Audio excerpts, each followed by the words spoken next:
Shalom, salam sejahtera bagi kita semua. Kiranya damai sejahtera dan kasih setia Allah senantiasa dapat kita rasakan dalam kehidupan kita hari lepas hari. Perkenalkan, saya Vikaris Ika Lestari Simarmata dan saat ini saya melayani di Resort GKE Palangkaraya Tengah, tepatnya di Jemaat GKE Panenga. Dan Bapak Saudara, mari saya mengajak kita untuk mengambil waktu saat teduh sejenak untuk mempersiapkan hati dan pikiran kita sebelum kita bersama-sama merenungkan firman Tuhan pada hari ini. Dipersilahkan. Mari kita berdoa.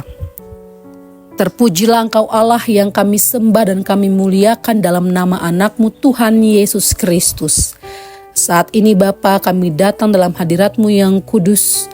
Kami merendahkan diri kami. Dan pada saat ini pun juga kami menyiapkan waktu saat teduh kami sejenak untuk bersama-sama mendengarkan suara-Mu dalam pemberitaan firman yang akan dibagikan nantinya.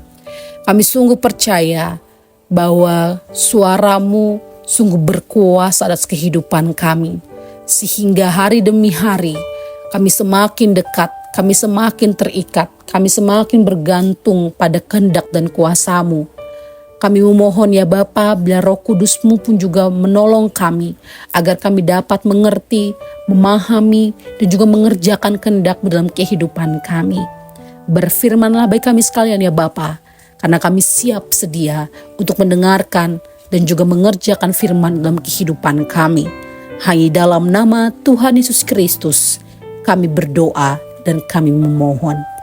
Amin. Yang menjadi dasar perenungan kita pada hari ini diambil dari kitab Daniel pasal yang ketiga ayat yang ke-19 sampai yang ke-30. Namun saya membacakannya dari ayat yang ke-28 sampai yang ke-30. Demikian firman Tuhan. Berkatalah Nebukadnezar, terpujilah Allahnya Sadrak, Mesak dan Abednego. Ia telah mengutus malaikatnya dan melepaskan hamba-hambanya yang telah menaruh percaya kepadanya dan melanggar titah raja, dan yang menyerahkan tubuh mereka karena mereka tidak mau memuja dan menyembah Allah manapun kecuali Allah mereka. Sebab itu aku mengeluarkan perintah bahwa setiap orang dari bangsa, suku bangsa atau bahasa manapun ia yang mengucapkan penghinaan terhadap Allahnya Sadrak, Mesak dan Abednego akan dipenggal-penggal dan rumahnya akan dirobohkan menjadi timbunan puing. Karena tidak ada Allah lain yang dapat melepaskan secara demikian. Lalu raja memberikan kedudukan tinggi kepada Sadrak, Mesak dan Abednego di wilayah Babel. Amin. Tema yang saya pilih pada perenungan pada pagi hari ini ialah percayalah Tuhan pasti bela. Bapak Saudara, jika saudara ada perjalanan jauh seperti itu, katakanlah ke luar negeri atau ke negeri orang, tentu adalah hal yang wajib untuk kita lakukan, yaitu kita harus tertib dan taat terhadap aturan-aturan yang berlaku di negeri tersebut. Namun Bapak Ibu Saudara, katakanlah pada saat itu Bapak Ibu Saudara sedang pada fase apes-apesnya. Jadi saudara pergi ke negara yang memiliki aturan bahwa siapapun yang datang ke negeri tersebut atau ke negara tersebut, dia harus menyembah presidennya dan juga harus mengubah status warga negaranya menjadi warga negara tersebut. Bagaimana respon Bapak Ibu Saudara? Terlebih jikalau ada ancaman yang menakutkan. Jika ada yang tidak taat dengan aturan tersebut, maka dia akan dihukum, akan dipenjara, bahkan tidak segan-segan akan dihukum mati. Bagaimana respon Bapak Ibu Saudara? Apakah akan tetap menolak atau justru malah mengikuti dengan pasrah aturan tersebut? Dalam kitab Daniel pasal yang ketiga ayat yang ke-19 sampai yang ke-30 ini adalah kisah tentang Sadrak, Mesak dan Abednego yang menolak untuk menyembah patung emas Raja Nebukadnezar. Dan akhirnya Bapak Ibu Saudara, mereka dilemparkan ke dalam perapian yang menyala-nyala. Dan kisah ini terjadi di Babel saat bangsa Israel dalam pembuangan. Seperti yang kita ketahui bahwa Raja Nebukadnezar adalah Raja Babel yang berkuasa dan terkenal dengan kekejamannya. Ia sengaja membuat patung emas yang besar dan memerintahkan semua rakyat untuk menyembahnya. Namun, hal yang berbeda ialah Sadrak, Mesak, dan Abednego, yang orang Yahudi pada saat itu adalah orang yang sangat setia kepada Allah, dan mereka menolak untuk menyembah patung tersebut. Tentu Bapak Ibu Saudara, pada masa itu ketika seorang raja membuat sebuah peraturan, maka peraturan itu bersifat mutlak. Artinya tidak boleh ditolak, tidak ada negosiasi, dan itu wajib untuk dilakukan. Namun bagi ketiga pemuda ini, Sadrak, Mesak, dan Abednego, mereka menolak apa yang menjadi perintah dari Raja Nebukadnezar. Dan terlihat pada ayat yang ke-19 sampai yang ke-23, Bapak Saudara, Nebukadnezar sangat marah kepada mereka bertiga karena mereka tidak mau mengikuti aturan dari Raja Nebukadnezar. Dan Raja Nebukadnezar memerintahkan pasukannya agar dapat membakar mereka bertiga dalam perapian yang dipanaskan 7 kali lebih panas dari biasanya. Dan apa yang terjadi Bapak Saudara? Sadrak, Mesak, dan Abednego tidak terbakar sama sekali. Bahkan sehelai rambut mereka pun tidak ada yang terbakar. Semua orang di sana termasuk Raja Nebukadnezar sangat terheran-heran melihatnya.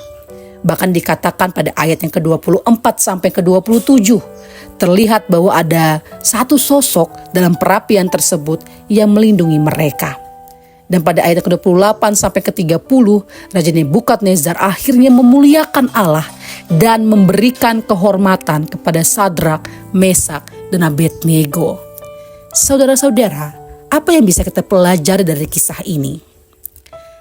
Kecenderungan kita sebagai manusia ketika kita berada dalam kondisi tertekan ataupun juga terhimpit, kita cenderung akan memilih jalan pintas, akan memilih jalan yang aman, tanpa mempertimbangkan apakah jalan ini adalah jalan yang tepat, apakah jalan ini adalah jalan yang benar bagi kita.